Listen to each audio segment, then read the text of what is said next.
We are still in Mishnah number 6 of chapter number 6. This is the famous 48 ways to get wisdom, and we're up to way number 7. That is be'anava, with humility. One of the ways to earn Torah is with humility. Now, humility is long associated with Torah. Our sages tell us that Mount Sinai wasn't a really tall mountain. It was a small mountain. It was a humble mountain, and that made it worthy of being the mountain upon which Torah was given. The Torah was not given on Mount Everest or even on Mount Kilimanjaro, the high mountains, the lofty mountains, the aloof and arrogant. That is a repellent to Torah. Torah flourishes best in and upon the humble. The Talmud tells us that Torah is like water. Water always flows down to the lowest point. It's going to pool within the humble. Talmud tells us that the Torah was given in a wilderness, in a desert. And the way to have the Torah flourish within you is to make yourself like a desert, to humble yourself, to negate yourself, and that renders you worthy of Torah. And of course, the conveyor of Torah, the link between humanity and God to get Torah, is Moshe, and he was the humblest of men. The Maharal tells us that the central characteristic to become worthy of earning Torah is humility. But humility is also, I think, misunderstood. A lot of people think, well, what does it mean to be humble? Is to say that I'm nothing and I have no value and I'm not important and I'm not powerful. Humility is not to think that you're small, that you're feeble, that you're incapable and inept. If you are capable, you better realize that you're capable, because delusion does not equal humility. Moshe, the humblest of men, he knew that he was the leader of the Jewish people. He knew that Mosaic prophecy of Moshe, is supreme to all the other prophecies. How do we know that he knew that? Because the Rambam tells us that there are 13 principles of faith, and one of those 13 principles is to believe about the supremacy of Mosaic prophecy of Moshe, and it's very hard to say that Moshe was a heretic. It's in fact a verse in the Torah that Moshe's prophecy is a different level, qualitatively, than the rest of the other prophets. So Moshe was no heretic. He knew that he had prophecy unmatched by any other Jew, even though Bilam, the prophet of the Gentiles, he had a similar level of prophecy. But Moshe was really in a class of his own. Yet, he was the humblest of men. So what does it mean to be humble? If you're Moshe, you're the humblest of men, yet you know that you have the most direct connection to God of anyone. Humility, at its core, is the recognition of God. You have talents. You have unmatched talents. It's a gift from God. You have successes.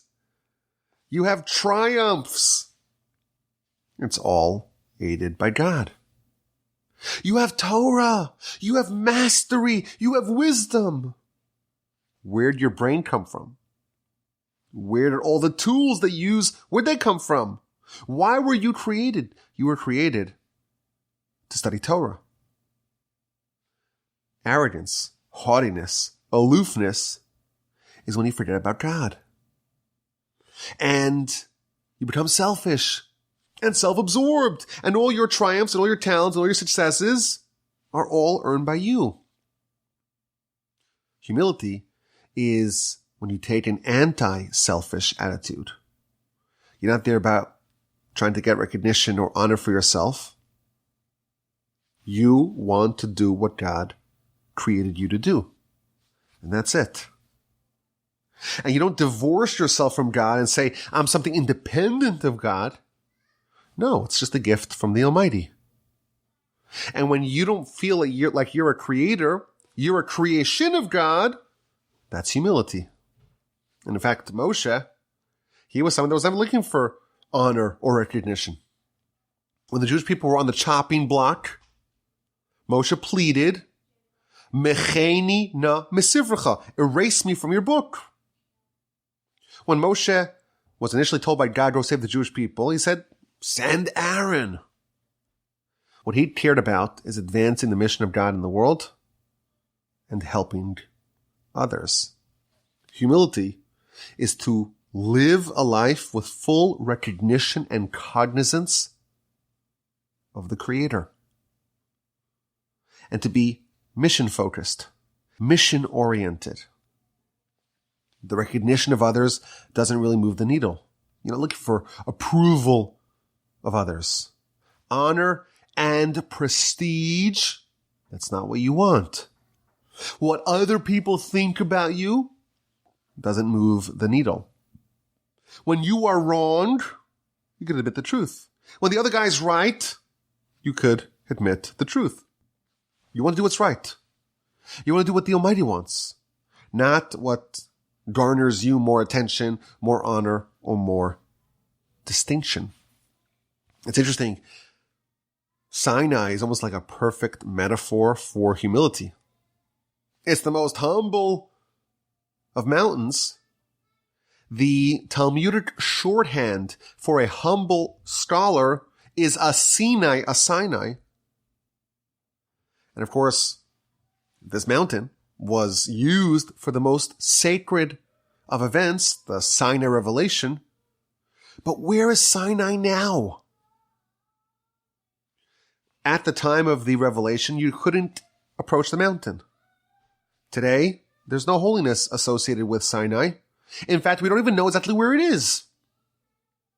That's humility. It's there for a purpose. It's there for a task. It's there to fulfill the will of God. And afterwards, that's it. Doesn't look for honor. Doesn't look for attention. Doesn't look for people to laud it. It's able to slip away. Its mission has been completed. Interestingly, we don't know where Moshe was buried either. He was here for a mission. He fulfilled the mission, and that's it. Stepped back out of the limelight. So that's humility. It's living with the recognition that God created you. Everything you have is from God, and everything that you do is you trying to fulfill what God wants of you. And therefore, you don't need recognition. You're not looking for honor. That's not what you're focusing on. That's not what you're pursuing.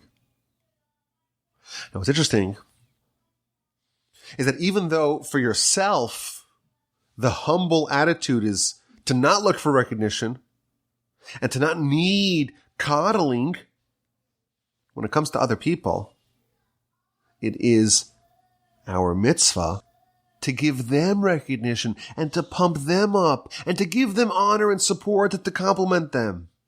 Someone else's physical needs are my spiritual needs.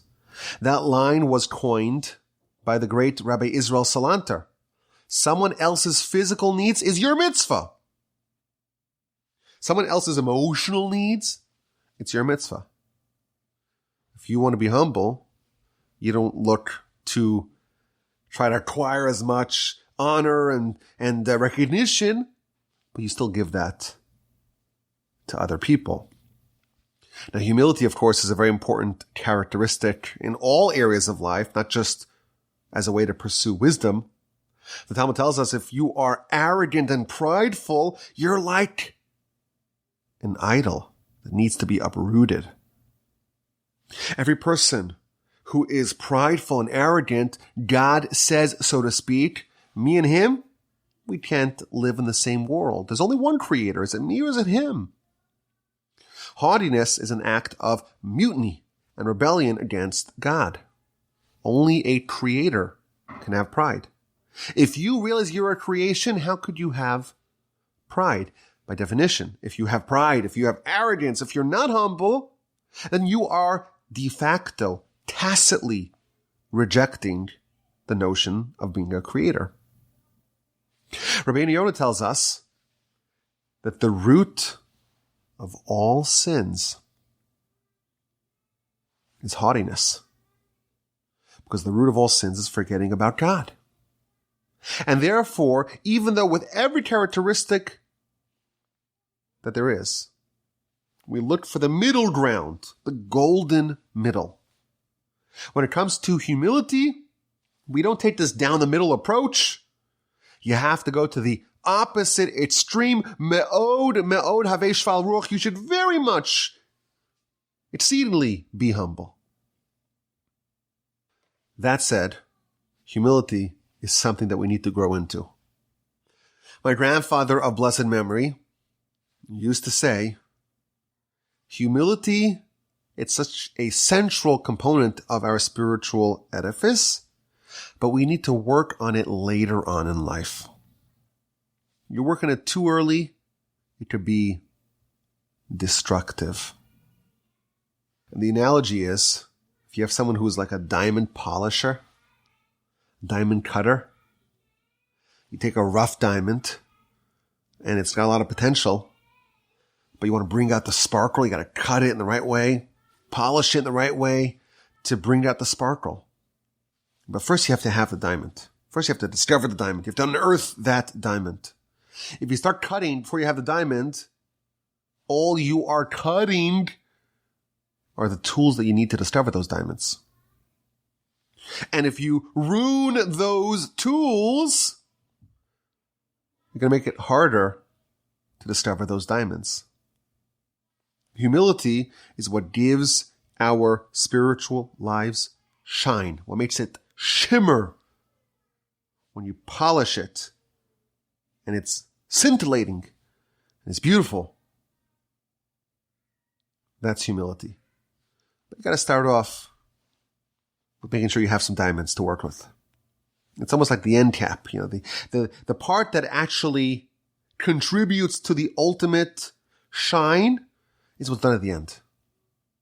So the ultimate shine of our spiritual lives is going to be the humility. You have to be very careful not to deploy it too early. It's very subtle, the point of humility. You realize that you're nothing. You're just a creation of God. You're not a creator. What did Abraham say? I'm nothing. I am but dust and ashes. Aaron and Moshe, we are nothing. David, I am a worm, not a man. The giants of our history, they exemplified humility. But if we walk around as simpletons and say, I'm a worm, that may lead us to some place that we don't want to go. And that is a feeling of despair, a feeling of depression, a feeling of ineptitude. That's a big mistake. I'm a diamond. A diamond that was created by Hashem, of course. I'm a diamond with tremendous potential, and if I leave any of my potential unactualized, I'm going to be held to task for it. But it's all the handiwork of God. Take that diamond, cut it, shape it, polish it, but don't forget that you're a diamond. You're a diamond created by the Almighty. That's humility. The great Rabbi Israel Salanter used to say, I don't know if he used to say it, but he definitely said it once, I have the mind of 1,000 men. If you take 1,000 men, put them together, that equals about the intellectual capacity of one Rabbi Israel Salanter. And the stories about his genius are just totally off the charts. Suppose you do have a mind of 1,000 men. Are you supposed to say, I don't have the mind of 1,000 men? By doing that, you're rejecting the gift that God gave you. It's a terrible thing. God gave you a gift. And you're not going to appreciate it? You're not going to acknowledge it? You have to acknowledge it. But you recognize where it came from, And you recognize that you are supposed to use the gift that the Almighty gave you for the purposes that the Almighty created you for. That attitude is necessary for us to flower and flourish in our spiritual lives, but it is super critical in our pursuit of wisdom. If you believe you know it all, if you believe that you've seen it all, if you're the brightest guy in the room and you've already covered it all, you've mastered everything, you're not going to pursue wisdom. If you forget about God, you're not going to pursue His Torah. Our relationship with Torah is us acknowledging our own fallibility and exposing ourselves to the Almighty's Torah and negating our selfishness and our pettiness to avail, to make room, to vacate room within us for the Almighty and His wisdom. And thus we read, Sinai, that's the mountain upon which Torah can be given. Torah's like water. It's going to pool at the people who say, I'm ready. I'm exposed. I'm like a desert. I have nothing of my own. I want the Almighty's wisdom to fill me up. I thank you for listening. My email address is rabbiwolbe@gmail.com. I look forward to your questions, your comments, and your feedback.